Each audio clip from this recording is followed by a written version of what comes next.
Hello you guys, welcome back to my channel. Today I want to sit down and film a Q&A. It's been a few months since I've done one of these, so I thought it was about time to sit down and just chat about anything that you guys have questions about. I asked you guys to leave me any questions that you had under this photo. I will pop it in here. I've avoided going through the questions so that everything that I answer is very much like raw and on the spot, but I know that you guys always send in really good questions, so I'm very excited for this video. Before I get into the questions, I want to say a big thank you to Casetify for working with me on this video. This is the new case that I recently got for spring. I think it's so pretty. It's this really nice kind of watercolor painting with shades of pink and blue, just really nice and colorful, great for spring. I also got this really nice butterfly case, which I love as well. The colors are so pretty. And then the third one that I got is this black one, and I customized it to say love you at the bottom. I love that they offer that feature that you can customize the cases to say whatever you want. And of course, my mirrored phone case, this is my favorite. I've had this for over a year and a half. I'm sure you guys have seen it in lots of my other videos and on my Instagram. So the cases are very beautiful, but a huge reason I love them is that they're actually very protective for your phone. Their impact cases are engineered with a 2-layer construction of Chi tech, and that makes them drop test approved for drops of up to 6.6 feet, which is about 2 meters. So again, the quality is really great. They're really going to protect your phone. Plus, I love the designs and the prints. Plus, their antimicrobial coating keeps your case germ-free, killing 99% of bacteria. Plus, their impact and ultra impact cases are partially made with 50% recycled materials, so you can feel really good about your phone case. If you guys want to try any of these cases, you can visit caseify.com/AnnieJaffrey and you will get 15% off any phone case of your choice. And I'll make sure to have the names of these ones that I talked about in this video below in the description box if you guys want to check those out. Okay, so the first question I see is about my Invisalign journey. She asks, how long did it take? So yes, I did Invisalign in the beginning of 2019, and I would highly recommend it if you guys have been thinking about it. For those of you who don't know what Invisalign is, it's basically like invisible braces. They're not completely invisible, but they're a lot more discreet than regular braces. So I started in the beginning of 2019. I think it could have been January or so, or maybe February. My last appointment with them was in August. So it took me about, like, let's say 7-ish months. The changes that I wanted to have done were pretty minor, so that's why it went quite quick. And the overall process of having them in was pretty easy. I just had to change them every week. You do have these little buttons on your teeth that they put on to make sure that the trays stay in place and that they're moving with your teeth properly. That was the only thing that was kind of annoying because you would always like feel it in your mouth. And of course the fact that whenever you ate, you had to take them out, brush your teeth, and then put them back in. But it did work, and I'm very happy with the result, and my teeth have stayed nice since I've taken them out. I do have to wear a retainer at night, which is like a thicker version of a regular tray. And I do also have a wire in the back of these bottom teeth and also at the top, just to prevent the teeth from moving back during the day, because obviously with braces or Invisalign, as soon as you stop wearing them, your body wants to go back to its natural state, like the teeth want to move back. So it is important to keep wearing a retainer or to get like a wire put in so that the teeth really stay the same. But yeah, generally speaking, I would definitely recommend it if you guys have been thinking about it. Okay, the next question is, hi Annie, would love to know more tips on how to stay dedicated to your routines, especially when/if you have distractions around you. For me, it's a lot about knowing what is going to make me feel good. So I do my routines and things because I know they're going to yield some kind of positive result in my body, in my feeling, in my mood, in my mental health. And that drives me to keep wanting to do those things because I want to feel good. I want to get the most out of life. I want to be my best. I want to feel my best. And I know that if I do those things, it's going to get me closer to that. But with that said, I'm also very flexible. I totally understand that life sometimes just happens. Unexpected things can happen that are not in our control, and in those moments we just have to ride with the wave, go with the flow, and not be too like strenuous or beat ourselves up. The stress of that alone is so counterproductive and makes the whole situation worse. So I definitely don't aim for perfection on any of those things. The 80-20 principle works really well for me, and I also apply that in my routines and the things that I do. But If you're really dealing with distractions that are like maybe your phone, or maybe you have a busy family, or certain things that you know that you can just anticipate, just planning things out, carving out time for yourself, maybe going to bed a bit earlier so that you can wake up earlier and have more time in the mornings for yourself, putting your phone on airplane mode so that you're just not naturally distracted by notifications on your phone, or just having a talk with your husband or your partner and just telling them like you really need this time, and if they can help you to maybe take care of the kids or cook breakfast or whatever it is. I think communication is really important. And again, just reminding yourself of why you're doing that thing. So it could be to strengthen your mental or emotional health, or when it comes to eating well and moving your body, it could be to strengthen your muscles, to improve your digestion, to help you sleep better, to feel calmer in your body, whatever it is. Letting that motivate you, I think that's really powerful and will definitely help to keep you motivated and less burdened by distraction. The next question is, what is your favorite podcast? I have answered this question before, where I go into all the podcasts that I love, because there's a few, but a new one that I recently discovered is by Arielle Laurie. It's called The Blonde Files. She talks a lot about health and wellness, which I love, and she has some really interesting guests on her show, and I like that she has a very different perspective. She used to suffer with addiction, and I think her story is really incredible, so I would highly recommend checking her out. And I'll pop up here on the screen a few of my other favorites that I'm really loving right now. The next question is, what do you do when you are anxious? I love this question. It really depends. If I'm anxious and I'm feeling like very overwhelmed and I need time to just settle myself, I will sit down and I will close my eyes and just breathe, and just really put all of my focus and attention on my breath, on my lungs, on my chest, on my stomach,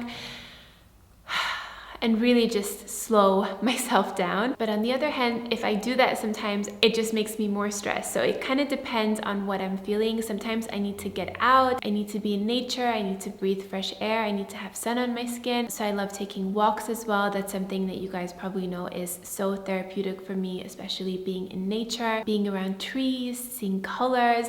It just does something to me that really soothes me. Journaling is another thing that you guys probably know I love. I find it also very therapeutic. It's great for expression if there's something that is really bothering me, or if there's something that I can't really put my finger on what it is. I feel like journaling is really helpful because you can really just mind dump all of your fears or your anxieties onto a piece of paper and really like follow where that leads you. That can be incredibly therapeutic as well and give you a lot of answers. And just talking it out and getting advice from people that I trust. Sometimes just doing some yoga, listening to some music, stretching, or cooking myself a really good meal. It really depends on what it is I'm dealing with, but I do think it's really important to have these like good tools in your toolbox that are healthy and productive ways that you can deal with your anxiety and that you can reach for in those times, so that you're not automatically like scrolling on social media or drinking a bunch of alcohol or gossiping or binging or whatever it is. I think these little things are so important to do. Also on this topic, I think it's really powerful to live in a way that you're preventing these big bursts of anxiety from happening. Of course, it's totally normal to feel overwhelmed or stressed at certain points, like during the week or in the day. But if you can find these like pockets of moments in the day that you can stop for a little while and just take some mindful breaths, or go for a walk, stretch out your body, like listen to something uplifting, so that you're like preventing yourself from getting into those big bursts of anxiety, and allowing your nervous system to have those moments where you can unwind and stay calm, so that you're not like getting into those holes unexpectedly, and then it's more difficult to get out faster. So I think that's really important as well. The next question is, I would love to know what languages do you speak with your family, and what languages are you going to use with your children? So I speak Swedish with my mom because I was born in Sweden and that's my mother tongue, my first language. And then with my dad, I speak English, and with Mo's mom, so with Mo, I speak English, of course, as you guys see, but with Mo's mom, so she speaks more German than English, so I really try, like that's like the main reason I wanted to learn German, was to communicate with Mo's mom. Of course, it's nice to speak German because I live here, but there's so many international people here, so you can really get by with English. But with Mo's mom, that was important for me that I could speak to her. So now, after a few years living here, I can have like a somewhat decent conversation with her, and that makes me so happy. That's like my goal. And then with our kids, we are planning, well, I'm planning on speaking English with them. Mo's probably going to speak German with them. Maybe he wants to teach them Arabic as well. We shall see, but definitely English and German will be their main languages. Okay, the next question is, what are you dreaming about now? So I'm assuming this means like daydreaming, like not actually nighttime dreaming. That's what I'm taking this as. I'm dreaming or thinking a lot about our wedding right now, because that's like something that we're talking about every day, and it's a very special thing. Of course, it's a wedding, but it's going to be so incredible to just see all of my friends and my family and all of Mo's friends and family in one place, because I've lived in a lot of different cities, as you guys probably know, and I've made friends and built relationships with people in different parts of the world, and they've never really been together in one place. So that is super, super exciting for me, and my parents are going to be there, all my family and Mo's family as well. They're all going to meet each other, and that's really what is the most special thing for me about this day and this event. Of course, celebrating our love as well, and doing our vows and ring exchange, and in general, I'm just super excited for the summer as well, and for our brand. We have some really cool things launching, and also for our family that we're hopefully going to start trying to have in like a few months. Oh, I'm like, I could literally cry. Like I could literally cry thinking about it. And yeah, that's definitely something that I dream about a lot. Not a question, but I love your content. It inspires me each and every time. There were a few comments like this, and I just wanted to say thank you to everyone who wrote something like that. That really means everything to me, and it's the reason why I do what I do. So thank you so much. The next question is tips for staying lean while incorporating weights into workouts. Love you so much. Love you too. Thank you so much for your question.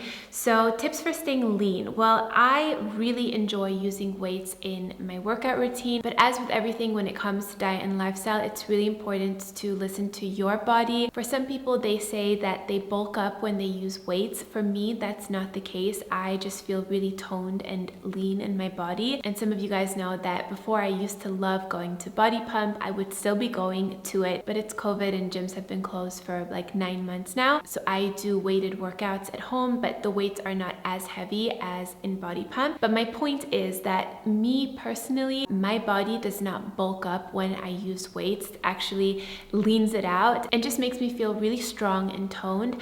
But again, if you are using weights and you feel like it's bulking you up, then maybe try Pilates or yoga. You can of course just use lighter weights, but I love it. Like for me, my body responds really well to it. I do modify my workouts though based on the phase of the cycle that I'm in. I made a whole video on this. I will have it linked down below. But for example, I won't do weight training just before my period and during my period because our bodies need rest at that time. And if I do want to do some kind of exercise during that time, it will either be walking or yoga or a gentle Pilates. And weight training, I save it for my follicular and ovulatory phase and a little bit in the luteal, but not towards the end. The next question is, could you describe a typical day in your life? My days really vary on what we have going on at that time. I don't have like a regular job where I would go somewhere and have a certain amount of tasks or things to do that day and then I go home. But I do try to have a morning and evening routine. I call them kind of like my pillars at the beginning and at the end of the day. And that really helps to keep me more calm, to feel more balanced, and just have like a kind of a routine in the day, even though I don't live a very routine work life. A typical day, I will wake up, I'll do my morning routine. Lately, literally my morning routine has been to sleep and sleep until I want to sleep. This is what's working for me right now. I haven't been waking up with an alarm clock for over a month and it's been so good. I feel like it's one of the best things that you can do for your health. Equal to exercising or eating well, sleeping is so important. So I've definitely been prioritizing my sleep, and that means that sometimes I sleep longer into the mornings than usual, but I will normally wake up at around like 7:30. That's my kind of ideal body waking up time, and I just try to be mindful of not staying up too late. So I kind of like have a reverse alarm clock. So I try to be in bed around 10 o'clock. I'll read a little bit and try to be asleep by 10:30, and then I will usually wake up at around 7:30. However, if I sleep till around 8, that's totally fine too. I will wake up, I'll have my water with lemon, I'll go to the bathroom, have a shower, and if the weather is nice, I'll go for a walk. And if I'm on a walk, I will either listen to a podcast, an audiobook, or a YouTube video that's just uplifting and inspiring. Just something really good energy that sets the tone for the day and just gives me a little push of motivation and inspiration. I'll always take some time as well to plan out my day. So I'll either journal if I just have a lot of my mind that I need to kind of express and get out of my system, and then I'll sit down and I'll plan out my day. So I'll think about if I'm filming, what I'm going to be filming, or if it's a video idea that I'll be filming later in the week. If I have to organize myself for that, if there's a specific, topic that I want to talk about, I'll structure that a little bit. And then Mo and I will also talk at this time about what we need to do for our brand Nourish3. We're currently developing new products and we work with a few different people in our team. So we try to coordinate, see what needs to get done, things I need from him, things he needs from me, and then we'll kind of like see what we need done by end of the day, just so that we have some structure. We will also go over if we have any calls, meetings, what those are going to be about, just kind of like touching base at the beginning of the day. Once that's done, I will make us breakfast and then we'll get the day started. I'll either start filming after that, or I'll sit down on my computer and do editing or work for our brand. We'll have calls, meetings, all of that kind of varies depending on the day. And then in the afternoon, I will do my workout. If I do a workout that day, I don't work out every day, but again, if I want to use weights or do something that's a little bit more challenging, or even if I want to do a yoga just to like stretch out my body, I will also do it in the afternoon. But something around like 4 or 5 o'clock. And for me, it's something that I really look forward to as well. I feel like it's a really nice stress release, just to move my body and feel strong and shake off some of that stress from the day, or things that, my nervous system might have gotten a little bit like tangled up in. Just really shaking all of that off, moving my body. I will then get in the shower. I love to use this body wash by Indie. I think it's called the Sleep and Dream Body Wash. I have showed it in a few of my other videos. It smells so good, very therapeutic. I just wash the day off, and then I'll get into like my evening routine mode and I'll cook dinner.